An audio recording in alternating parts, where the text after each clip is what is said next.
X ray एक electromagnetic wave होती है जिसकी वेवलेंथ 0.1 एंगस्ट्रॉम से 100 एंगस्ट्रॉम के बीच में होती है। एक्सरे दो टाइप की होती है, एक होती है हार्ड एक्सरे, एक होती है सॉफ्ट एक्सरे।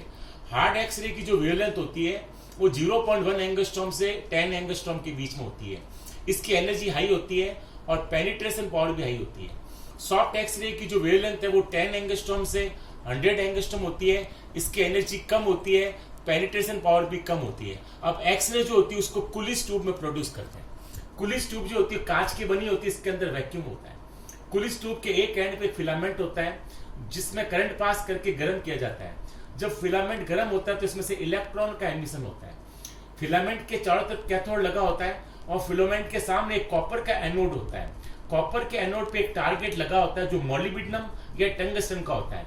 इनके एटॉमिक नंबर हाई होते हैं। जब ये इलेक्ट्रॉन फिलामेंट से एमिट होते हैं तो इसकी काइनेटिक एनर्जी को इंक्रीज करने के लिए कैथोड और एनोड के बीच में हाई वोल्टेज लगाते हैं।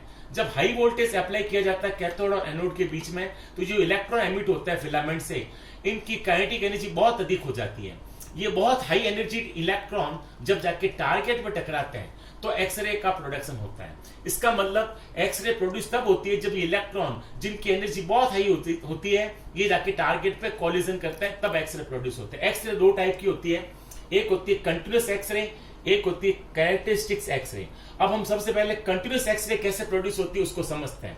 तो ये जो फास्ट मूविंग इलेक्ट्रॉन होता है जो हाई काइनेटिक एनर्जी का होता है, जब जाके टारगेट पर टकराता है तो ये टारगेट के एटम के अंदर चला जाता है और टारगेट के एटम का जो न्यूक्लियस होता है वो इस इलेक्ट्रॉन को स्ट्रांगली अपनी ओर अट्रैक्ट करता है। इस अट्रैक्शन के कारण जो इलेक्ट्रॉन होता है उसकी स्पीड v से घट के v' हो जाती है।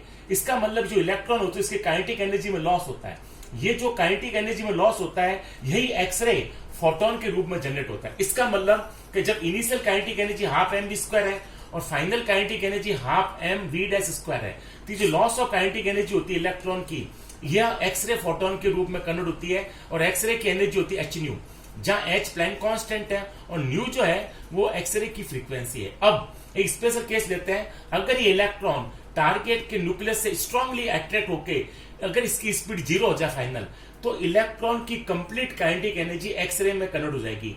इस केस में जो फ्रीक्वेंसी होती है न्यू वो मैक्सिमम होती है। तो इस केस को समझते हैं कि अगर v' 0 हो जाए उस समय जो टोटल काइनेटिक एनर्जी होती है इलेक्ट्रॉन की हाफ mv² वो होती है ev या e चार्ज ऑफ इलेक्ट्रॉन, और v जो है वो एक्सीलरेटिंग पोटेंशियल डिफरेंस है जो कि कैथोड और एनोड के बीच में होता है। और ev इज इक्वल टू होता है h nu max, nu maximum high frequency of X ray है। न्यू मैक्स की जगह c अपॉन लैम्डा मिनिमम लिखा जा सकता है।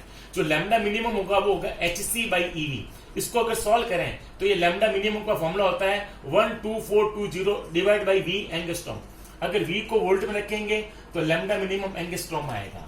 अब जो सेकंड एक्सरे का स्पेक्ट्रम होता है वो होता है कैरेक्टरिस्टिक्स एक्सरे स्पेक्ट्रम। ये कैसे प्रोड्यूस होता है इसको भी समझते हैं। जब फास्ट मूविंग इलेक्ट्रॉन जो फिलामेंट से एमिट होता है और एक्सलेट इलेक्ट्रॉन जब टारगेट के अंदर चला जाता है तो ऐसी पॉसिबिलिटी होती है कि जो टारगेट के एटम की जो सेल होता है KLM, first orbit, second orbit, third, इस प्रकार जो ऑर्बिट होते हैं, अगर ये इलेक्ट्रॉन्स के ऑर्बिट के इलेक्ट्रॉन को टकरा के उसको बाहर निकाल दें तो ये जगह वैकेंट हो जाएगी।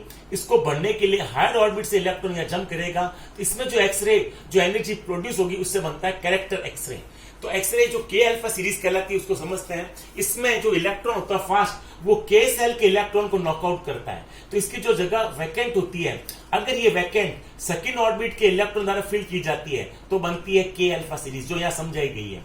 अगर इलेक्ट्रॉन सेकंड ऑर्बिट से फर्स्ट ऑर्बिट में आता है उस वैकेंट साइड को बढ़ने के लिए तो इससे जो एक्सरे प्रोड्यूस होती है उसको कहते हैं के अल्फा एक्सरे। इसी प्रकार अगर इलेक्ट्रॉन थर्ड ऑर्बिट से फर्स्ट ऑर्बिट में आता है तो इसमें जो एनर्जी रिलीज होती है थर्ड से फर्स्ट माने में उसे कहते हैं के बीटा। इसी प्रकार अगर ये electron fast moving electron target के एल सेल यानी सेकंड ऑर्बिट के इलेक्ट्रॉन को नॉकआउट कर दें तो इसकी वैकेंट साइड को फिल करने के लिए थर्ड ऑर्बिट से इलेक्ट्रॉन अगर सेकंड ऑर्बिट में जंप करता है तो कहलाती एल अल्फा सीरीज। इसी प्रकार इलेक्ट्रॉन अगर फोर्थ ऑर्बिट से अगर सेकंड ऑर्बिट में जंप करता है तो इससे जो एनर्जी रिलीज उसे कहते हैं एल बीटा। तो इसका जो दो टाइप के जो एक्सरे के स्पेक्ट्रम है उसको फिगर में समझाया गया। इस फिगर में वाई एक्सिस के अलोंग इंटेंसिटी ऑफ एक्सरे और एक्स एक्सिस के अलोंग वेवलेंथ ऑफ एक्सरे। तो ये जो ग्राफ है ये एक्सरे का कंटिन्यूस स्पेक्ट्रम है। इसमें वेवलेंथ लैम्डा मिनिमम से लेकर इन्फिनिटी के बीच में लाई करती है। और जो पीक दिखाए गए ये कैरेक्टरिस्टिक्स एक्सरे हैं, जैसे ये के अल्फा के लिए, ये के बीटा के लिए। के बीटा की एनर्जी ज्यादा होती है लेकिन इंटेंसिटी कम होती है।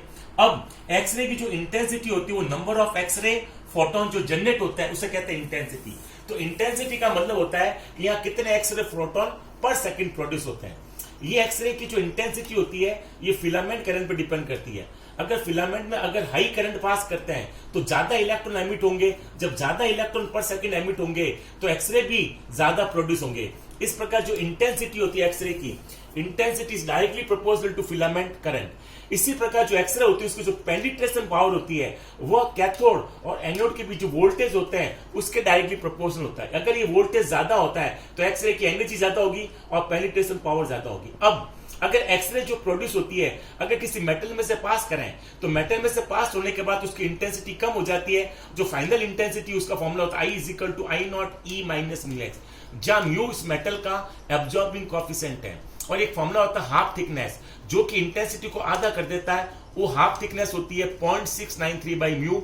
इस फॉर्मूले से हम हाफ थिकनेस निकाल सकते हैं और जो एक्सरे की जो मिनिमम वेवलेंथ है वो इस फॉर्मूले से कैलकुलेट की जा सकती है।